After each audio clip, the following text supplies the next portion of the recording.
የሚያድን የመድኃኔዓለምን የሞቱንና የመከራውን ነገር የሚነበብ መጽሐፍ ነው። በነኛም ጊዜ ጌታችን ኢየሱስን ይገድሉት ዘንድ የካህናቱ አለቆች፣ ጸሐፊዎችና መምህራን ተማከሩ።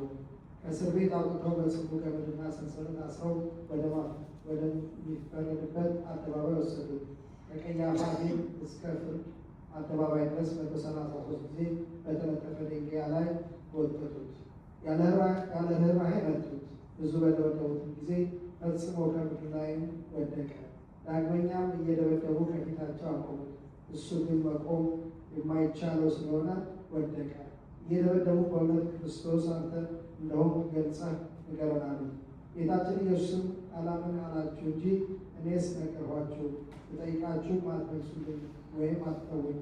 ነገር ግን እላችኋለሁ እንግዲህ የሰው ልጅ በእግዚአብሔር ኃይል ቀኝ ተቀምጦ ታዩታላችሁ። ሁሉም የእግዚአብሔር ልጅ አንተ ነህን አሉት። ጌታችን ኢየሱስም እኔ እንደሆንኩኝ እናንተ ትላላችሁ አላቸው። ስለ እሱ ምስክር ለምን ትፈልጋላችሁ? እነሆ እኛ በአንደበቱ ሲናገር ሰማነው አሉ። ሁሉም በአንድነት ተነስተው እየደበደቡ ወደ ጲላጦስ ወሰዱት። ጲላጦስም ወደ እነሱ መጥቶ ይህንን ሰው ወደ እኔ ያመጣችሁበት ነገር ውስጥ በደሉስ ምንድን ነው አላቸው። አይሁድም መልሰው ክፉ አድራጊስ ባይሆን ወደ አንተ ባላመጣነው ነበር አሉ። ጲላጦስም እናንተን ለሕጋችሁ ፈርዳችሁ ቅጡት አላቸው። አይሁድም አንተን ልንገድል እኛ አይገባንም አሉ። በማናቸው ሞት ይሞት ዘንድ ስላለው ስለ እነሱ ሲያመለክታቸው ጌታችን የተናገረው ነገር ይፈጸም ዘንድ ነው። የሚሞተው ተሰቅሎ ነው እንጂ በድንጋይ ተወግሮ አይደለምና ያን የጊዜውን አይሁድ በጌታችን በኢየሱስ ላይ በሌባ ጠንቆ ፈረዱበት። ያስያዘውም ይሁዳ የሞት ፍርድ እንደተፈረደበት ባየ ጊዜ ተጸጽቶ ከሕዝቡ መምህራኖቹ ከካህናቱ አለቆች የተቀበለውን 30 ብር መልሶ ሰጣቸው። ይህን እውነተኛ ሰው ያስገደልኩ ንጹሕ ደግሞ ያፈሰስኩ እኔ በድያለሁ አላበጀሁም ብሎ መለሰ። እኛ ከአንተ አንተ ከእኛ ምን አለህ? በራስህ እወቅ አሉት። ይህንንም ብር በአዳራሹ በትኖ ወደ ታላቅ እንጨት ሄዶ በእንጨቱ ላይ ገመድ አስሮ ተሰቀለ። ነገር ግን ያለ ንስሐ ተሰቅሎ እንዳይሞት ብሎ ጌታችን ኢየሱስ በቸርነቱ እንጨቱን ወደ ምድር አዘነበለው።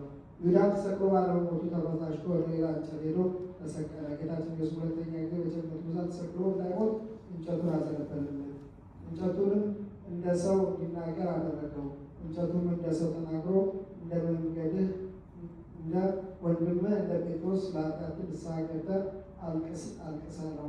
ጴጥሮስን ይቅር እንዳለው ያንተን ኃጢአት ይቅር ይልሃልና። እንዲህ ብሎ በብዙ ጻርና መከራ ሳይሞት በሦስተኛው እንጨት ሰቅሎ አለ። በሰጡ ጊዜ ጌታችን ኢየሱስ በፈቃድ እንጨቱ ወደ ምድር ጣለው። በመከራም 40 ቀን ተቀምጦ ንስሐ ሳይገባ በክፉ ሞት ሞተ።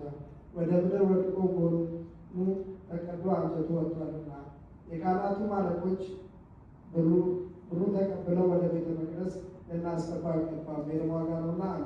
ተማክረው በጌታችን በኢየሱስ ስብከት በመጻተኛ መቃብር ይሁን ብለው የአንጥረኛውን ቦታ ገዙበት። ጌታችን ኢየሱስ ለድሆችና ለእንግዶች በሕይወታቸውም በሞታቸውም አለኝታቸው ነውና፣ ይኸው ቦታ እስከ ዛሬ ድረስ የደም ቦታ ሲባል ኖረ።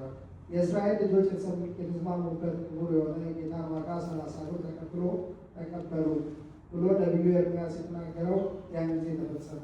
ለአንጥረኛ ቦታ ሰጡት በማለት እግዚአብሔር እንዳዘዘኝ እናገራለሁ ያለው ደረሰ። አይሁድም ጌታችን ኢየሱስን ጲላጦስ ወዳለበት ቦታ ወሰዱት።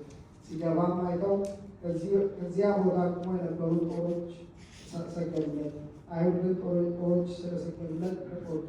ወደ ጲላጦስም ዘንድ ገብተው በከንቱ ቤታቸው አሞት። ጲላጦስም የመስቀላቸውን ነገር ሊረዳ ዘንድ 6ቱ ጦሮች ወዳሉበት ቦታ ጌታችን ኢየሱስ ወሰዱት ብሎ አዘዘ። ጦሮቹ በኃይል እየሳቧቸው ሳለ ጌታችን ኢየሱስ ባዩ ጊዜ ሰገዱለት። አይሁድም ይህን ተአምራት አይተው እንዲህ ያለ መድኃኒተኛ ሰው አላየንም ብለው ጮኹ። ከዚያም ጲላጦስ ጦሮቹ ወዳሉበት ቦታ ወጣ። በጲላጦስም ፊት የጌታችን ኢየሱስ እሊህ ጦሮች 3 ጊዜ ሰገዱለት። ለጌታ እንዳይሰግዱለት አገኞች ሰዎች በገመድ ሲስቧቸው ከማፈራቸው ብዛት የተነሳ እንደ አስማተኞች እንደ ኢያኔስ እንደ ኢያን በሬስ አስማተኛ ነው አሉት። ከማፈራቸው ብዛት የተነሳ ከጲላጦስ ፊት ወስደው አቅፎ ጌታችን ኢየሱስን አቃሉት፣ አካሰሱት።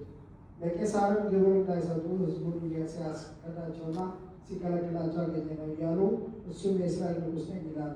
የእግዚአብሔር ለእግዚአብሔር አድርጉ፣ የቄሳርን ለቄሳር ስጡ ካላቸው በኋላ ሐሰተኞች ሆነዋልና እሱም ስለ ትሕትናው ግብሩን ከሰጣቸው በኋላ ጲላጦስ የአይሁድ ንጉሥ አንተ ነህ ብሎ ጠየቀው። ጌታችን መልሶ እኔ ንጉሥ እንደሆንሁ አንተ ትላለህ አለው። ይህን ሰው በሰንበት የሚያከብር የእግዚአብሔር ወገን ያይደለ ነው እያሉ የጣሉትም ያካሰሱትም አሉ። በሰንበት ድውያንን አዳነ፣ የዕውራንን ዓይን አበራ፣ የሞቱትም ሰዎች በሰንበት አስነሳ። በሥራው ሁሉ ሰንበትን ሻሪ ነው። እንዲህ ሲያጣሉት ሲያካሰሱት፣ እሱ ግን ምንም አልመሰላቸውም።